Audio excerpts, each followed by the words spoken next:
Nós estamos aí pregando em sequência. Estou usando o credo dos apóstolos como uma referência, como um modelo. E às vezes quando você fala o que vai pregar é bom, que atrai as pessoas, mas o de hoje assusta as pessoas, né? Eu não devia nem ter falado o que eu vou pregar hoje. Inclusive o pessoal do ar-condicionado aí pode até esfriar, porque vai esquentar o negócio hoje aqui. Eu vou falar sobre o juízo final, sobre a condenação no inferno. E todos esses assuntos são assuntos que não são muito interessantes. E nós não gostamos de ouvir. E o credo dos apóstolos diz que eu creio em Jesus Cristo, seu único Filho, que foi nosso Senhor, que foi concebido por obra do Espírito Santo, nasceu da Virgem, padeceu sob Pôncio Pilatos, foi crucificado, morto e sepultado, desceu ao Hades, ressurgiu dos mortos, subiu aos céus. Eu falei disso domingo passado. E o credo diz: está sentado à mão direita de Deus Pai, donde há de vir para julgar os vivos e os mortos.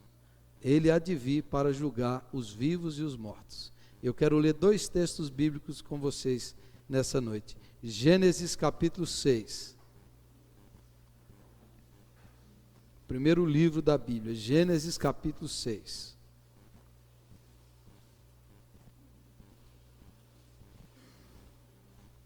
Diz o seguinte, a partir do verso 1. Como se foram multiplicando os homens na terra, eles nasceram filhas. Vendo os filhos de Deus que as filhas dos homens eram formosas, tomaram para si mulheres, as que entre todas mais lhes agradaram. Então disse o Senhor: o meu espírito não agirá para sempre no homem, pois este é carnal, e os seus dias serão 120 anos. Ora, naquele tempo havia gigantes na terra, e também depois, quando os filhos de Deus possuíram as filhas dos homens, as quais lhes deram filhos. Estes foram valentes, varões de renome na antiguidade. Viu o Senhor que a maldade do homem se havia multiplicado na terra, e que era continuamente mal todo o desígnio do seu coração. Então se arrependeu o Senhor de ter feito o homem na terra. Isso lhe pesou no coração. Disse o Senhor: farei desaparecer da face da terra o homem que criei, o homem e o animal, os répteis e as aves dos céus, porque me arrependo de os haver feito. Porém Noé achou graça diante do Senhor. Eis a história de Noé. Noé era homem justo e íntegro entre os seus contemporâneos. Noé andava com Deus. Gerou 3 filhos, Sem, Cã e Jafé. A terra estava corrompida à vista de Deus e cheia de violência.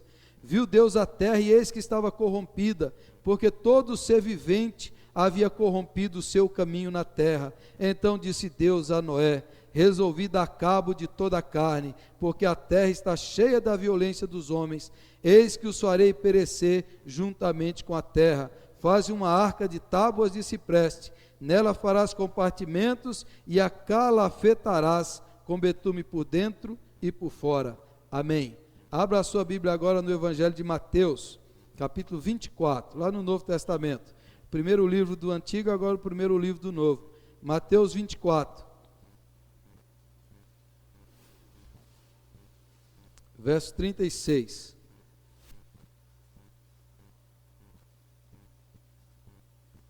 Diz o seguinte, Mateus 24, 36, disse o Senhor Jesus: mas a respeito daquele dia e hora, ninguém sabe, nem os anjos dos céus, nem o Filho, senão o Pai. Pois assim como foi nos dias de Noé, também será a vinda do Filho do Homem. Porquanto assim como nos dias anteriores ao dilúvio, comiam e bebiam, casavam e davam-se em casamento, até o dia em que Noé entrou na arca. E não perceberam, senão quando veio o dilúvio e os levou a todos. Assim será também a vinda do Filho do Homem. Então 2 estarão no campo, um será tomado e deixado o outro. 2 estarão trabalhando no moinho, uma será tomada e deixada a outra. Portanto, vigiai, porque não sabeis em que dia vem o nosso Senhor. Mas considerai isto: se o pai de família soubesse a que hora viria o ladrão, vigiaria e não deixaria que fosse arrombada a sua casa. Por isso, ficai também vós apercebidos, porque a hora em que não cuidais, o Filho do Homem virá. Amém. Jesus não é amor? Jesus não é bom? Deus não é pai, Deus não é Abba, Jesus não espalhou e semeou o amor em tudo que ele fez? Será que Jesus poderá julgar e condenar alguém? Será que Jesus pode mandar destruir alguém? Será que Jesus pode mandar alguém para o inferno? Será que esse Jesus, esse Deus que é tão bom, que eu falei aqui, que ama com amor eterno e infinito, será que Ele será capaz de condenar alguém à perdição? Será que Ele pode ordenar a morte, a destruição de algumas pessoas? Será? Será? Essa é a pergunta que muita gente diz hoje, e fala assim, não, Deus é bom, Deus vai abençoar e salvar todo mundo, Jesus é amor, Jesus não julga ninguém, Jesus não condena ninguém, Ele é amor. Será que uma hora Ele deixa de ser amor e parte para a violência? Você já pensou nisso? Será que uma hora Jesus fala assim, cansei de amar, agora eu vou só castigar? Será que Ele é volúvel? Será que Ele muda? É que eu vou falar para vocês hoje aqui. Hoje eu quero dar uma aula, eu vou fazer umas 3 mensagens, uma só, bater tudo no liquidificador, você grava bem na sua mente, para você entender bem, certo?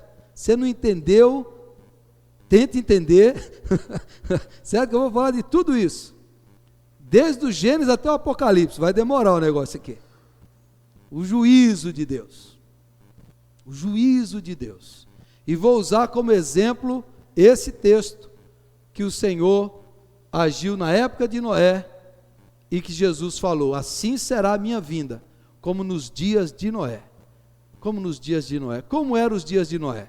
Você pode ler na sua casa, Gênesis capítulo 4 e 5. Os dias de Noé eram dias em que se desenvolveram grandes metrópoles, as cidades começaram a ser construídas, houve um grande desenvolvimento tecnológico nos dias de Noé, houve a era do ferro, houve a produção de armas bélicas.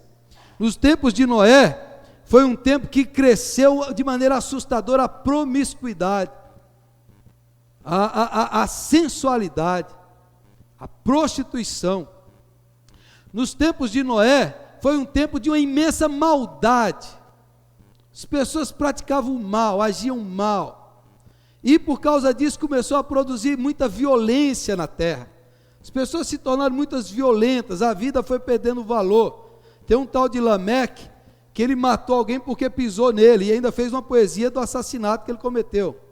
A vida vai perdendo o seu valor e importância, e a violência, o assassinato vai crescendo. Esses são os dias de Noé, e mais, de acordo com a interpretação do capítulo 6, que eu acredito, os tempos de Noé foram uns tempos que houve uma alteração genética,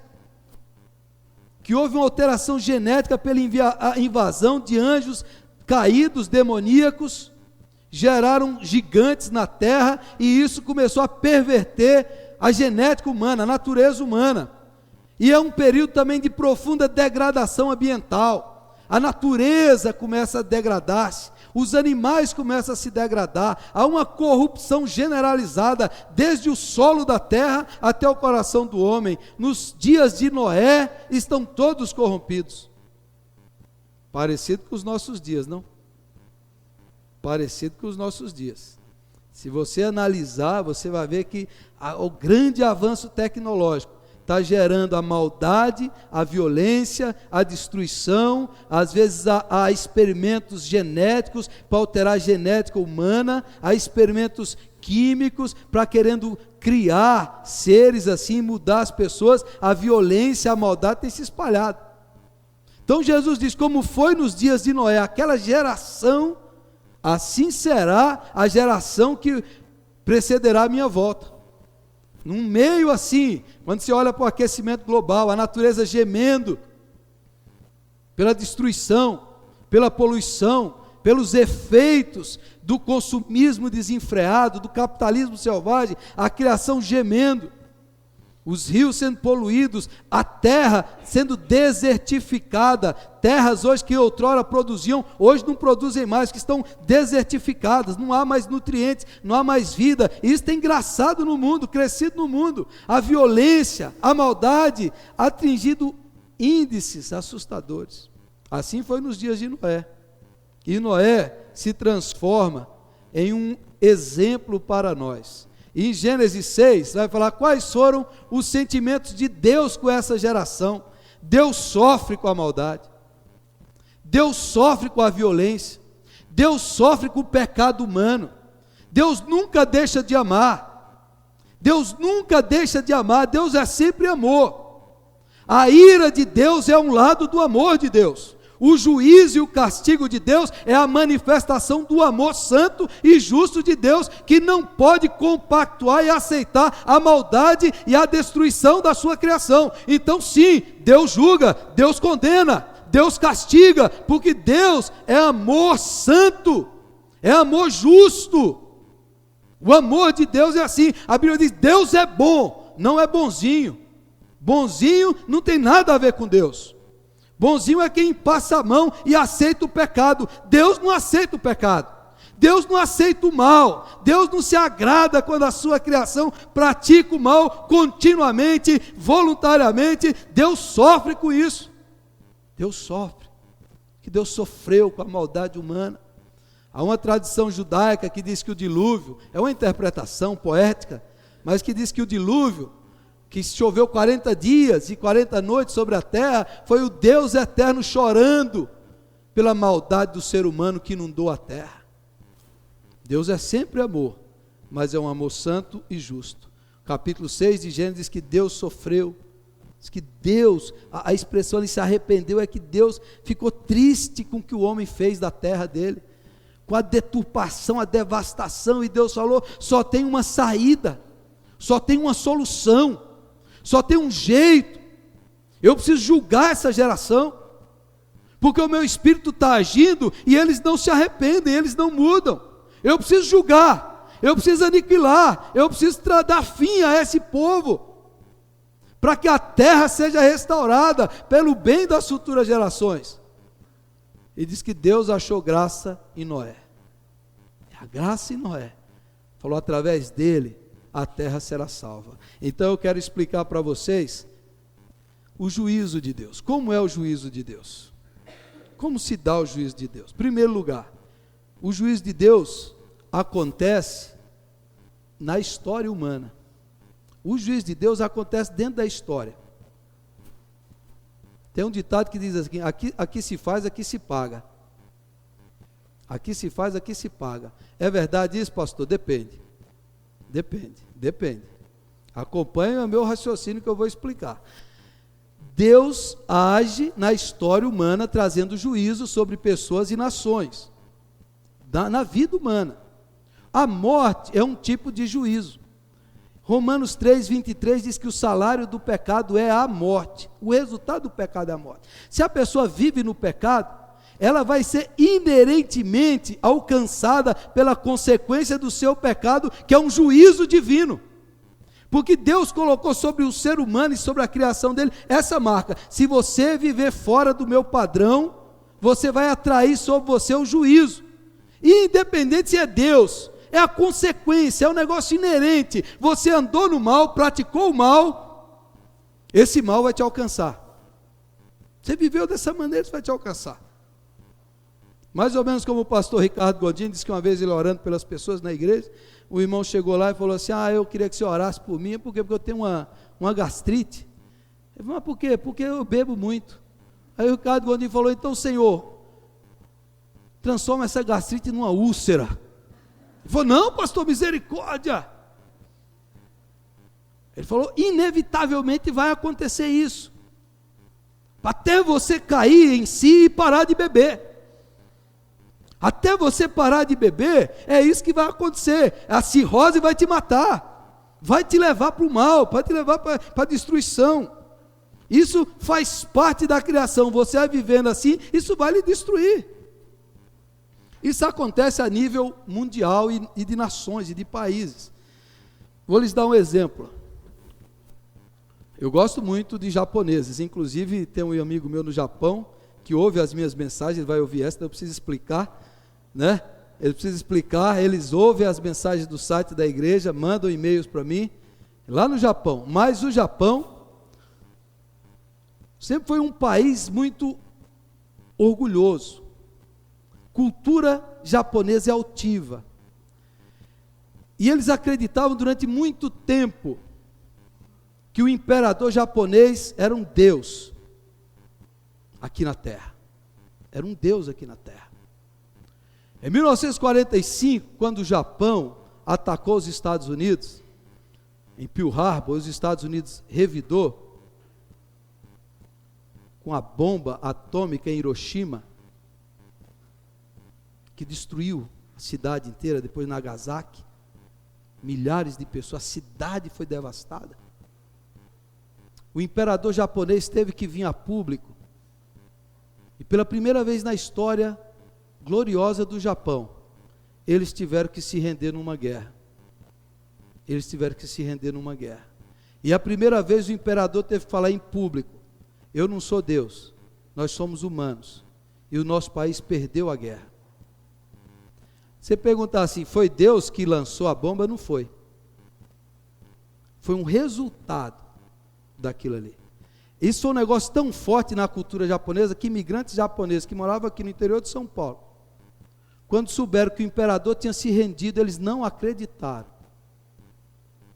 E eles diziam: se alguém afirma que o nosso imperador perdeu, é mentira. E aí eles começavam a matar as pessoas que diziam que o Japão tinha perdido. Aqui em Marília, há um livro escrito sobre isso, que vai virar um filme, de japoneses, que diz assim: nós somos invencíveis. É uma das culturas mais resistentes ao Evangelho de Jesus Cristo. Nós somos invencíveis, nós não perdemos, nosso imperador é Deus na terra. E de repente eles tiveram que se render, que perder, se humilhar, dizer: eu sou humano.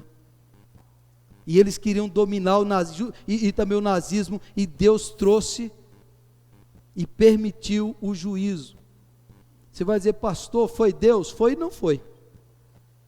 Foi e não foi. Quando os Estados Unidos entrou na guerra, os aliados ganharam a guerra, por causa daquele ato. Um dos motivos, terrível, morte, resultado natural do pecado e da altivez humana. A mesma coisa aconteceu nas Torres Gêmeas dos Estados Unidos. Foi Deus que fez as torres? Não, não foi Deus. Foram terroristas, um ato medonho. Deus não se alegra com a morte do ímpio, Deus não se alegra, mas a política externa americana, a glorificação do Deus capital, que era o símbolo do orgulho e da prepotência americana, caiu por terra. Como lá no Apocalipse cai a grande Babilônia, e diz: Deus julgou a grande Babilônia, que fazia comércio de tudo, que vendia tudo, até almas humanas. Foi Deus? Não. Deus permitiu para que os Estados Unidos se arrependessem da sua arrogância, prepotência, para que eles deixassem de adorar o dinheiro e se rendessem a Deus. Como? Alguns estudiosos, e eles não acreditam nisso, mas alguns estudiosos ambientais afirmam isso, quando a Organização das Nações Unidas assinaram o protocolo de Kyoto, se comprometendo a reduzir a poluição, o consumo de energia na Terra. Os Estados Unidos não assinaram o protocolo de Kyoto. E alguns ambientalistas dizem que o furacão Katrina foi causado pelo aquecimento global, que os Estados Unidos não quis lutar para diminuir o aquecimento global, e o furacão Katrina, que destruiu Nova Orleans, foi resultado do pecado americano. Então, quem tem olhos para ver, ouça. Quando caiu uma torre em cima dos homens no tempo bíblico, falou: Senhor, será que eles eram mais pecadores? Não, eles são pecadores iguais aos outros, mas isso aconteceu como advertência para vocês, que toda vez que um homem, uma mulher, um país se arroga, se torna altivo, o juízo de Deus vem de maneira inerente e natural às nossas ações. Isso é normal. Andou no pecado, viveu no pecado, o pecado te alcançará. Consequência virá, e o juízo de Deus ganha contornos históricos. Na história humana, isso acontece. Homens que abandonaram a sua família por amantes, por pecados, depois ficam solitários, abandonados. Juízo. Pessoas que se dedicam a viver uma vida fora do caminho de Deus, juízo se manifesta. Às vezes o juízo de Deus está acontecendo na sua vida, você não percebe, como resultado natural do seu pecado, como andar fora do caminho de Deus, como viver fora dos padrões de Deus, inevitavelmente faz parte da história, o juízo virá. Esse juízo histórico também acontece. Em segundo lugar, Deus precisa eliminar aqui para um bem maior ali. Esfria o ar-condicionado, está ficando quente aqui, pode esfriar. Eu vou concluir no inferno esse texto aqui. O juízo final, estou chegando lá. Pode esfriar aí, Esdras, o ar-condicionado, que eu estou com calor. Deus elimina um aqui para o bem maior ali. Então, por exemplo, um texto bíblico muito difícil na minha cabeça. A conquista da terra prometida. Josué entra nos cananeus e Deus fala: Josué, destrói tudo, Josué. Deus, o Senhor faz isso? E Deus vai falar: é porque o povo cananeu contaminou a terra com a maldade horrível. Eles contaminaram os povos. Eles ofereceram seus filhos pequenos ao deus Moloque. Eles queimaram crianças. Esse povo está contaminando. Eles precisam ser eliminados da terra. O juízo de Deus vem sobre eles e tira eles da terra para salvar o restante. Como Noé, não tem mais jeito, eu preciso destruir aqui para salvar você e sua família, para começar de novo. Então Deus fala: eu vou atingir isso aqui para um bem maior, para uma causa melhor. Esse aqui vai acontecer para isso. Aí você fala assim: mas e o Novo Testamento? O Novo Testamento também, na igreja de Cristo também, a igreja de Jesus do livro de Atos, a graça e o amor de Deus fluindo e maravilhas acontecendo. Um casal vende um terreno e fala assim: vamos levar para a igreja o dinheiro, vamos dizer que a gente está dando todo o dinheiro, mas vamos dar só uma parte, e vamos ficar com a outra parte. Vamos lá, a gente chega lá e diz: aqui, apóstolo Pedro, vendi o terreno, estou dando tudo para a igreja. Ei, pastor, o senhor pode construir com o meu dinheiro? Está aí. Foi isso mesmo? Foi, estou dando tudo. Levou para o apóstolo Pedro na igreja, entregou. Pedro falou: é assim, Ananias? É, Pedro, foi esse valor? Foi. E aí Pedro diz: porque Satanás mentiu no seu coração, enganou você para você mentir ao Espírito Santo. Quando Pedro falou assim, Ananias caiu duro na terra, no chão. Tirou o corpo. Daqui a pouco vem a mulher. E aí, olha a oferta do terreno, é assim, assim. Mentiu ao Espírito Santo, caiu duro. Os dois morreram ali. Nossa, pastor, Deus faz isso? Eu tenho que tomar cuidado com a minha vida, hein? Os dois, na nova aliança. Porque eles estavam trazendo o fermento da hipocrisia para a igreja. Eles estavam trazendo a mentira para dentro da igreja. E o Espírito Santo de Deus falou assim: eu vou julgá-los, eu vou tirar, senão eles vão contaminar, senão vai ser prática como a mentira, a hipocrisia, a falsidade, a pretensão. Eu preciso eliminá-los. E Deus o julgou imediatamente. Deus o julgou. Havia um homem na igreja de Corinto, estava tendo relação sexual com a sua madrasta, e ninguém na igreja achava normal, todo mundo achava normal. Hoje todo mundo achava normal a moçada sair transando, indo para motel, fazendo o que quer, pegando as meninas, tá tudo normal. Aí o apóstolo Paulo escreve: ó, é o seguinte, chama esse camarada na igreja e diz: ó, você não se arrependeu, você está achando que é normal fazer um negócio desse aí? Então, bichão, diz o apóstolo Paulo, eu vou te entregar para Satanás.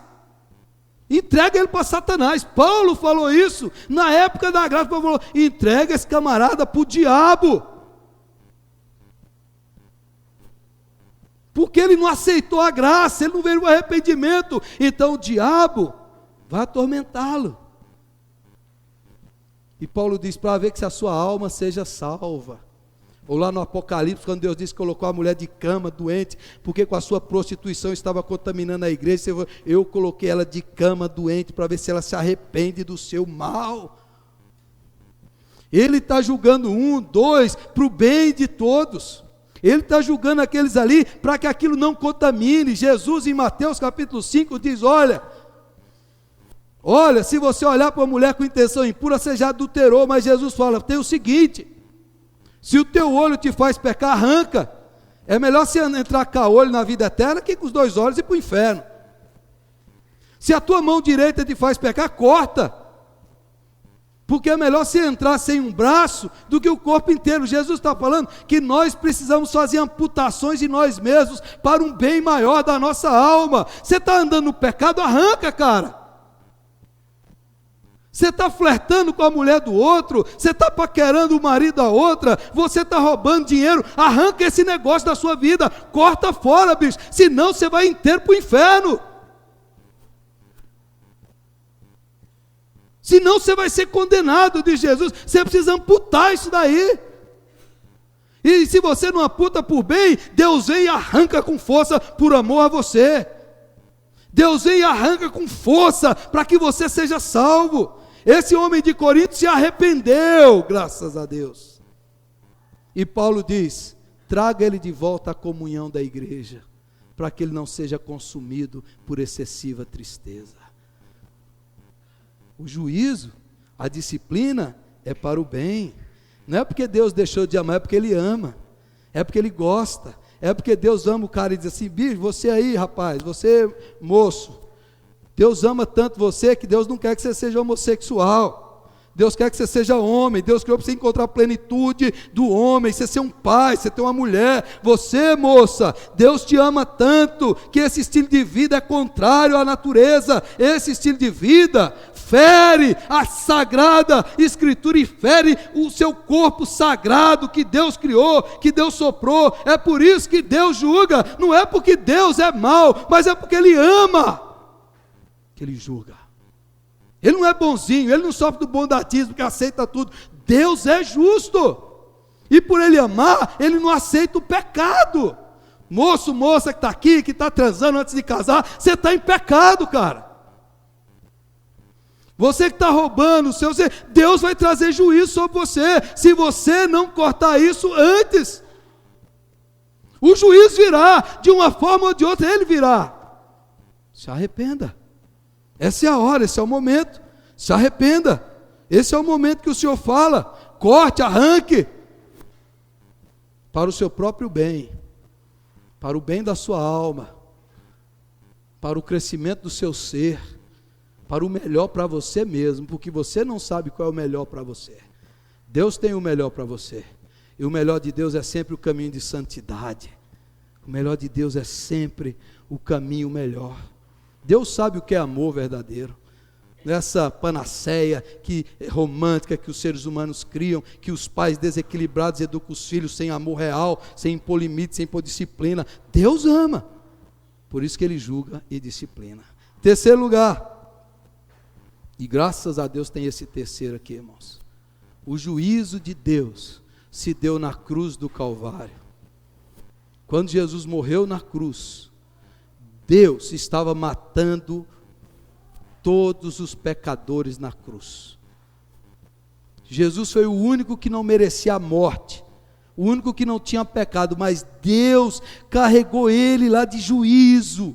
Jesus levou a condenação de nós todos, por isso na morte, Paulo diz, nós morremos com Cristo, nós somos incluídos com Ele, a nossa carne mortal, a nossa natureza maligna foi crucificada com Cristo, Ele levou a nossa condenação.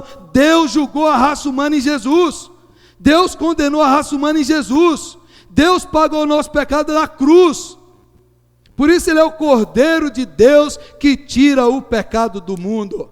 Então você pode ter andado em pecado, mas se hoje você chegar e falar: Deus, eu me arrependo de todo o meu coração, eu digo para você, você está perdoado. O juízo sai da sua casa, sai da sua vida, quando você clama, quando você se arrepende, e o Senhor diz assim: agora eu vou te dar o meu perdão, a minha justiça, você será salvo.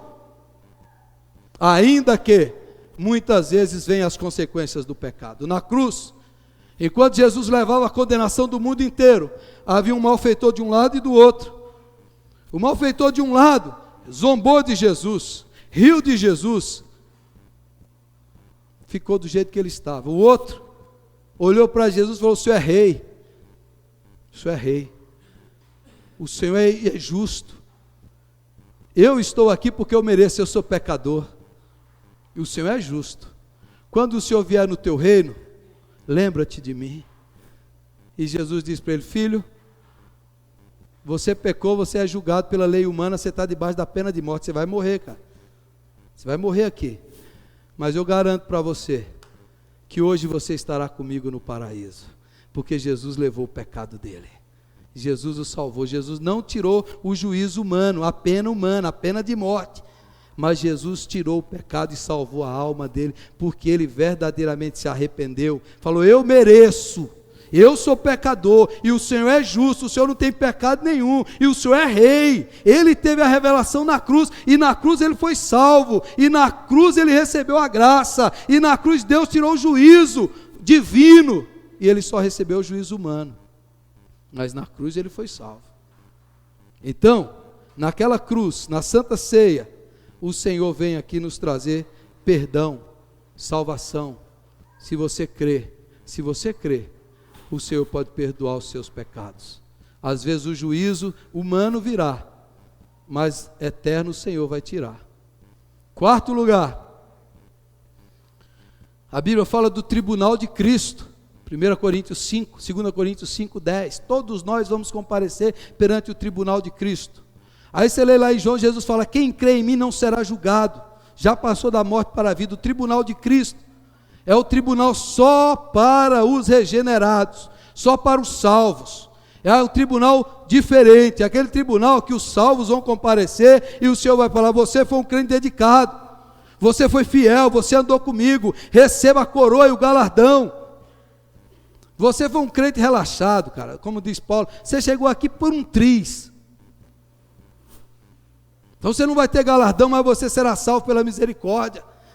Graduações da salvação, graduações da celestialidade. O galardão é esse. Quanto mais você buscou Deus aqui, mais você receberá de Deus lá.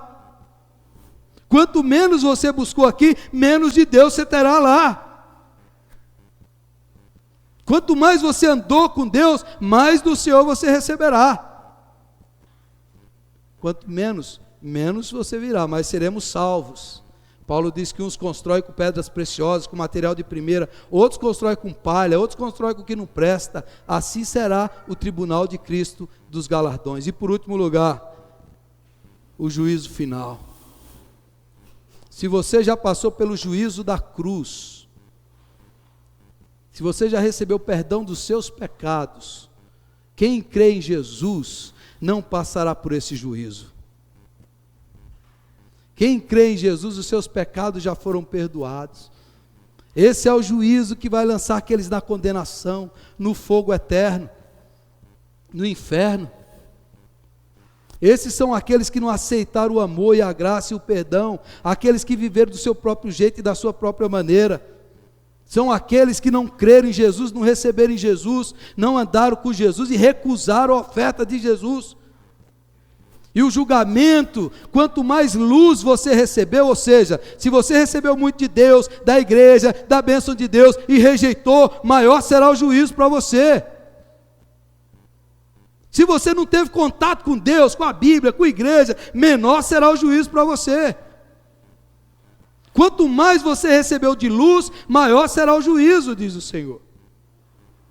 Esse será o juízo final, que todos serão julgados, os vivos e os mortos. Os que estão com selo, com sangue, vão passar direto para o galardão, para o tribunal de Cristo. Os que não têm, serão julgados.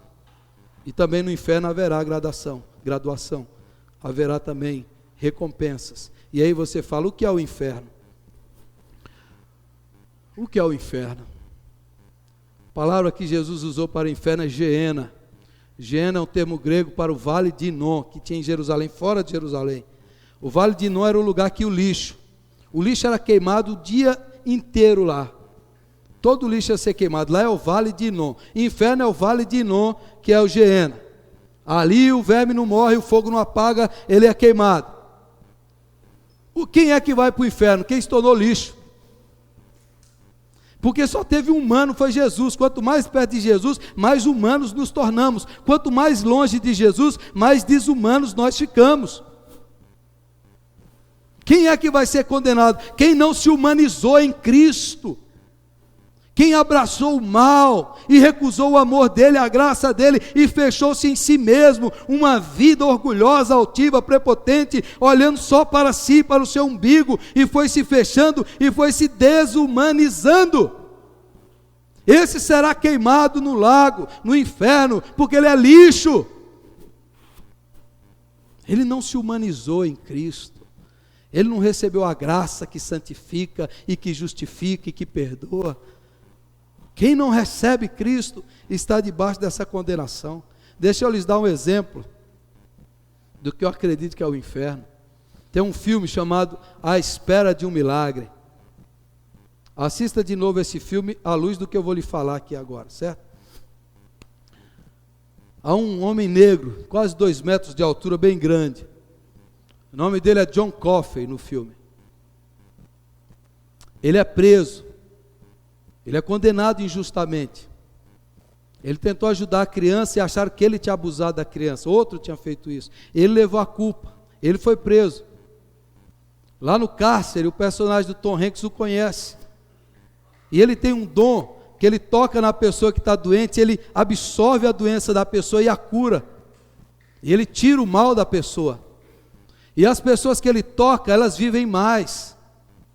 Ele toca no ratinho, o ratinho fica décadas e décadas, toca lá no Tom Hanks, ele vive centenas, 100 e poucos anos, onde ele toca, ele demonstra. Com quem que o John Coffey se parece? O JC, ele é uma figura de Jesus Cristo, ele é inocente. Quando o carcereiro pergunta se ele quer fugir, se quer que abra a prisão para ele, ele fala: eu não aguento esse mundo mal, eu não aguento esse mundo mal me perturbando, eu quero ir embora. Ele recebe a pior pena que a cadeira elétrica. Ele é inocente, mas ele é condenado. Mas agora presta atenção, tem um personagem naquele filme que é um carcereiro. Ele é do mal. Ele só faz o mal. Ele faz o mal para todos. Ele foi trabalhar lá porque ele queria ver alguém morrendo, ele sente prazer no mal. Um dia ele está querendo bater no John Coffey, e o John Coffey o agarra. E o agarra e olha para ele. O que é o inferno, irmãos? O inferno é quando o ódio vê o amor, vê a graça, vê a bondade. O rapaz vê nele isso, e ele surta, e ele empedra, e ele fica empedrado. O que é o inferno? Porque depois que morre não tem mais chance.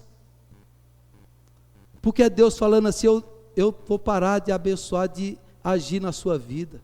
Eu vou deixar que seja feita a sua vontade. Você quis viver sem mim?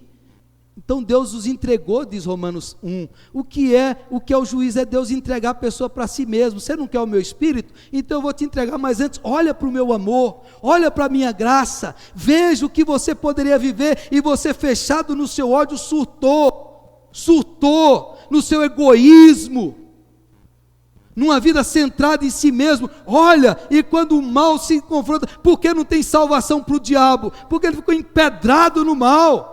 Não tem mais solução para ele. O que é o inferno? É quando Deus entrega o ser humano a si mesmo, sem luz, sem graça, sem amor, sem bondade, sem misericórdia, e diz: é isso que você quer? É assim que você vai viver? Isso é o tormento eterno.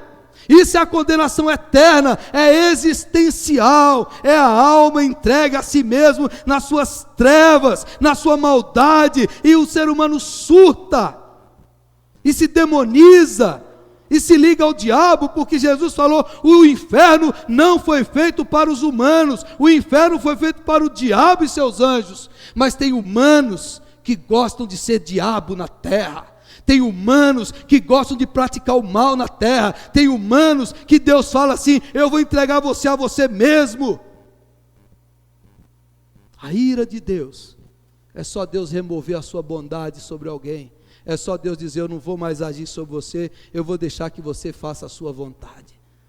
Faça a sua vontade, é assim que você quer, você vai ver o que vai dar. Aí é o inferno eterno e a condenação eterna. E o inferno é pior, é muito pior do que você pensa e imagina. E o juízo de Deus é maior e é melhor para nós que somos salvos, mas para quem não crê é muito pior. Você tem certeza que os seus pecados foram perdoados? Você tem certeza que Deus já cobriu você com o sangue de Jesus? Você tem certeza que os seus pecados passados não vão te alcançar? Você tem certeza que você não está andando no caminho torto e o juízo recairá sobre você? Como eu posso impedir isso, pastor? Arrependimento, humilhação e clamor. Noé entrou na arca e a sua família foi salva. A Bíblia diz: a nossa arca é Jesus Cristo.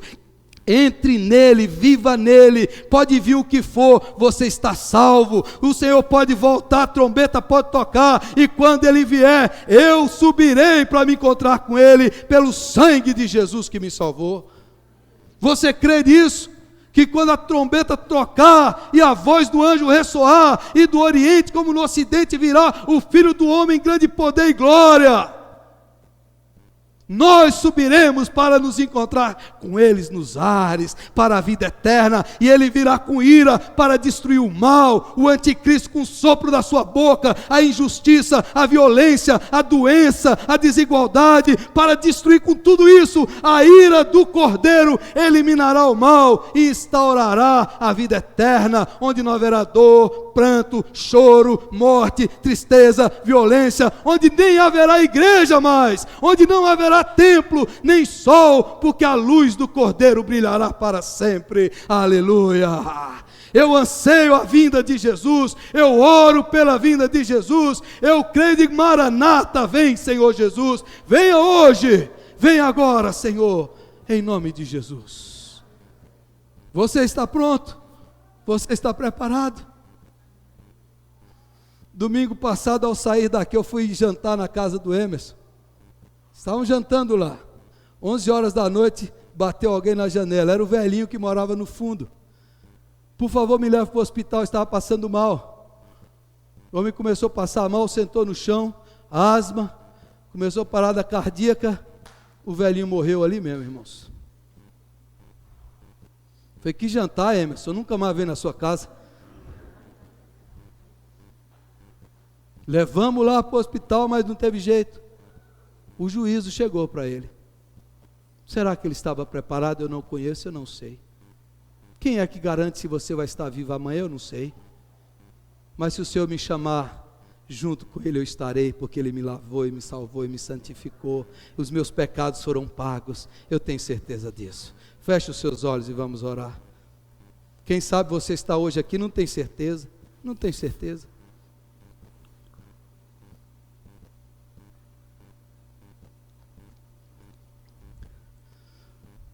Você vive na dúvida, no medo? Você vive no pecado? Você está andando em pecado? O Senhor ama você, mas o Senhor não aceita o seu pecado. Feche os seus olhos e ore ao Senhor. Jesus, eu quero estar pronto e preparado quando o Senhor me chamar. Oh, glória, aleluia. Maranata, vem, Senhor Jesus, vem.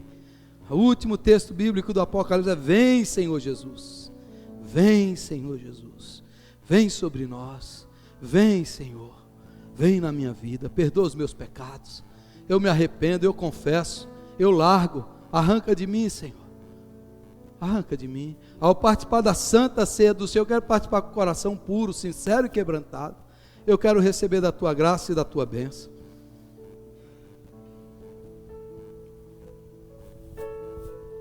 Amado Deus, eu te louvo por Jesus Cristo, nosso Salvador.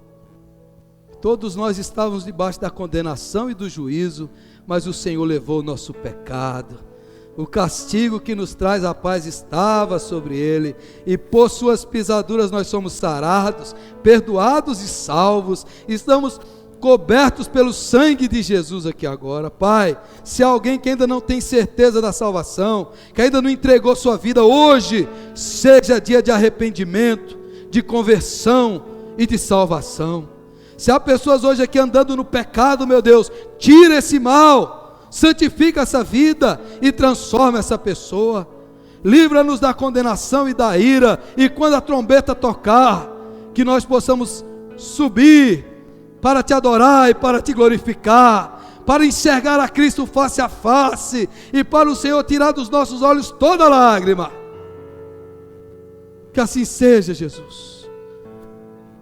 Que o Senhor transforme vidas, santifique o teu povo, renove a nossa vida, a nossa alma, que o Senhor nos purifique, que o Senhor nos santifique, que o Senhor nos dê corações vigilantes e preparados. Quando o Senhor voltar, eu quero estar ali presente, que teu povo esteja preparado para encontrar-se contigo, que ao participarmos da ceia, do corpo e do sangue, sejamos alimentados na alma, na fé e na comunhão, que sejamos alimentados na esperança da vida eterna, que o nosso lar está no céu, e de lá procede toda a vida. Vem, Senhor Jesus, vem sobre nós, vem sobre o seu povo aqui, vem sobre cada família. Ora, vem, Senhor Jesus, Maranata, vem, Senhor Jesus, venha, que o Senhor possa ver, que o Senhor venha sobre nós, em nome de Jesus, amém, amém.